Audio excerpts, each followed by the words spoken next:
दोस्तों मैं अमन कौशिक और बात करते हैं UFC 260 के मेन इवेंट के बारे में। The title, the heavyweight championship, the baddest man on the planet, Stipe versus Francis rematch. ये बात बिल्कुल साफ है कि ये फाइट है power versus you know fight IQ.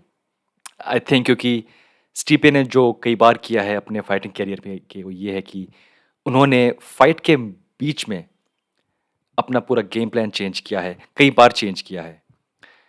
DC versus स्टीपे जो टू फाइट थी उसमें वही हुआ था। जब लगा कि उनकी नॉर्मल चीज़ें काम नहीं कर रही हैं तो उन्होंने जो उनका अंडर हुक था on the liver shot, the body shot, वो ट्राई करना स्टार्ट किया।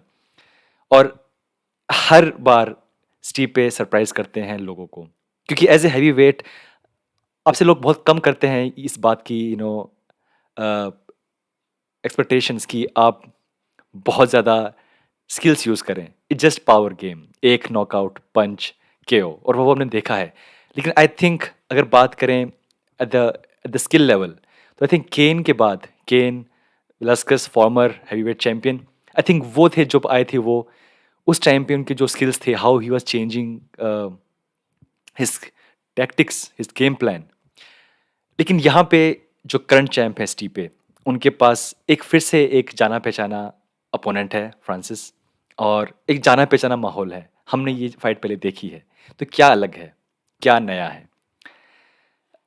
अगर सबसे पहले बात करें जो फर्स्ट फाइट हुई थी, तो उसमें ये बात साफ थी कि स्टीपे के पास जो ग्राउंड गेम है, जो उनकी रेसलिंग है, वो बहुत हावी हो रही थी। फ्रांसिस के पास जो रेसलिंग थी वो बिल्कुल ज़ीरो थी। उन्हें कोई नहीं था आइडिया कि मैं क्या करूँ जब फाइट ग्राउंड पे जाए।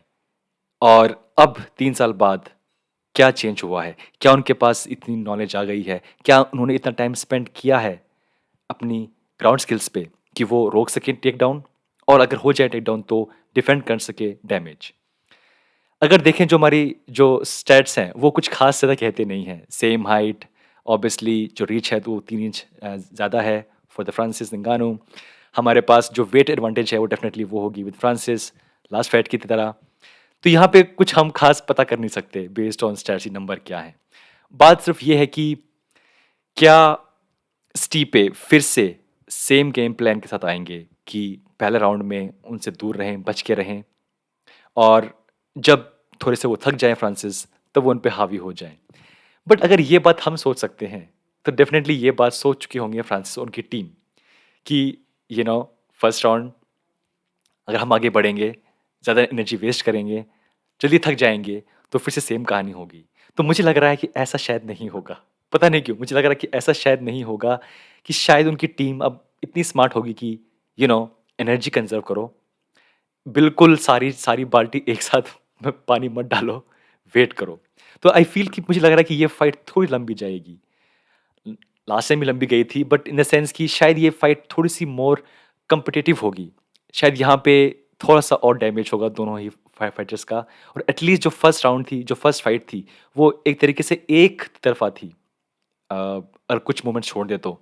तो आई थिंक वैसा शायद नहीं होगा। मैं बड़ा क्यूरियस हूँ ये जानने के लिए कि जिस तरीके से जो हमारी जो लास्ट फाइट थी, द हेवीवेट फाइट जो देखी थी हमने, Curtis blade versus Derrick Lewis, उसमें क्या हुआ था? उसमें यही कहानी थी, डेरिक लुइस ए स्टैंड अप फाइटर, स्ट्राइकर, और हमारे पास थे वर्सेस कर्टिस ब्लेड, वो थे रेसलर, और जैसे ही आते हैं नीचे for the takedown, uppercut, knockout.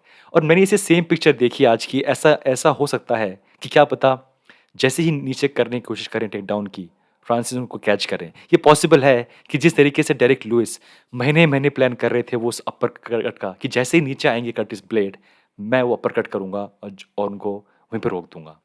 Possible है कि वैसा ही कुछ तैयार कर रहे हो फ्रांसिस नगानो, कि जैसे ही नीचे होगा टेक डाउन, मैं अपर कट के लिए रेडी रहूँगा। और एक बहुत ही इंटरेस्टिंग बात जो बता रहे थे डैन हार्डी, कि कंपेयर टू हिज स्ट्रेट पंच, उनका अपर कट ज़्यादा पावरफुल है, जो कि थोड़ा-सा वियर्ड है समझना, बट जिस तरीके से उनकी बॉडी है, जिस तरीके से वो करते हैं अपर कट, जो उनका फ़ेमस जो उनका केओ है, वो भी एक अपर कट था। Not a very pure uppercut, but it was a upper cut.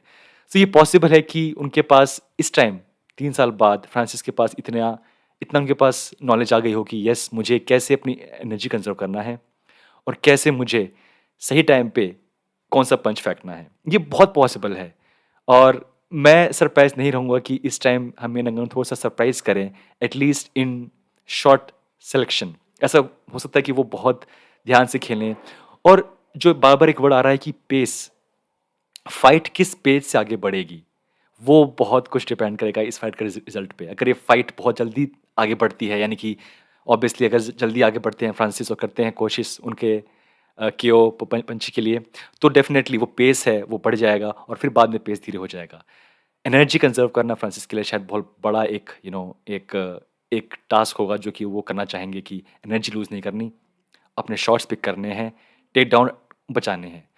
ये बात कहना बहुत आसान है, लेकिन अगर फ्रांसिस के पास अगर वो अपनी एनर्जी कंज़र्व करके खेलेंगे, डेफ़िनेटली टेक डाउन भी नहीं होंगे। लास्ट फाइट जो मैंने देखी 2 बार एटलीस्ट लास्ट 2 दिनों में कि जिस तरीके से जब पावर पंच फेंक रहे थे फ्रांसिस और तब नीचे झुक के स्टीव पे है, वो उनको नीचे गिरा रहे थे। तो डेफ़िनेटली जो पावर पंच है वो आई थिंक अब थोड़ा संभल के खेलेंगे। जिनका स्टांस है जो उस टाइम बहुत ही एक टिपिकल एक स्ट्राइकर वाला स्टांस था, वो शायद थोड़ा-सा अलग होगा। एक तरीके से लग रहा है कि ये है तो सेम सेम फाइट जो पहले हुई थी, बट फिर भी ये सेम फाइटर नहीं है। आई थिंक आई थिंक थोड़े से इफ नॉट थोड़े से तो काफ़ी हद तक शायद इम्प्रूव कर गए हैं फ्रांसिस। और हालाँकि हमने कुछ ख़ास देखा नहीं क्योंकि वो इतनी जल्दी फाइट्स को ओवर कर मोस्टली वो करते हैं, तो ये बहुत मुश्किल है कहना कि उन्होंने क्या सीखा है क्योंकि हम वो देख नहीं पाए। मोस्टली उनकी जो पावर है बस हाँ, वही हम देख पाते हैं। But I am not sure कि इस फाइट का क्या होगा। बहुत कम ऐसा होता है कि मुझे लगता है कि ये फाइट का मुझे कोई नहीं आइडिया क्या होगा। एक दिल कहता है कि शायद फ्रांसिस अगेन वो अपना गेम प्लान करेंगे एग्ज़ीक्यूट, दूर रहेंगे फ्रांसिस से, रिस्क नहीं लेंगे और अपने शॉट्स पिक करेंगे। पर अगर फ्रांसिस अगर सेम मिस्टेक करते हैं, जल्दी आगे बढ़ते हैं और अपनी एनर्जी करते हैं वेस्ट, तो वही होगा। बट आई डोंट थिंक ऐसा होगा। फ्रांसिस एनर्जी वेस्ट नहीं करेंगे। फ्रांसिस अपने शॉट्स पिक करेंगे मेरे हिसाब से और ये फाइट लंबी जाएगी।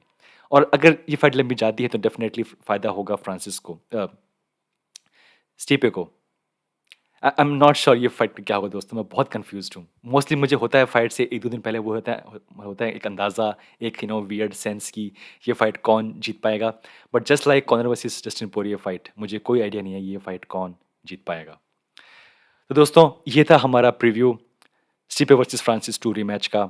ये फाइट होगी आने वाले संडे को। सुबह ही होगा कार्ड स्टार्ट 7:30 बजे। हम मिलेंगे इस फाइट के बाद फॉर द इंस्टेंट रिएक्शन। और दोस्तों देखते हैं क्या होता है इस फाइट का। ये फाइट डेफ़िनेटली अब बहुत ही एक ऐसी फाइट है कि जो कि हम देख चुके हैं, बट ये फाइट अगर हम और देखें 10 बार और, तो उसमें कोई बुराई नहीं है। फ्रांसिस को चाहिए 1 पंच, सिर्फ़ 1 पंच और वो पंच के लिए उसके पास 25 मिनट है और स्टिpe को 25 मिनट तक उस पंच से बचना है और स्ट्राइक करना है। तो ये है पूरी कहानी दोस्तों।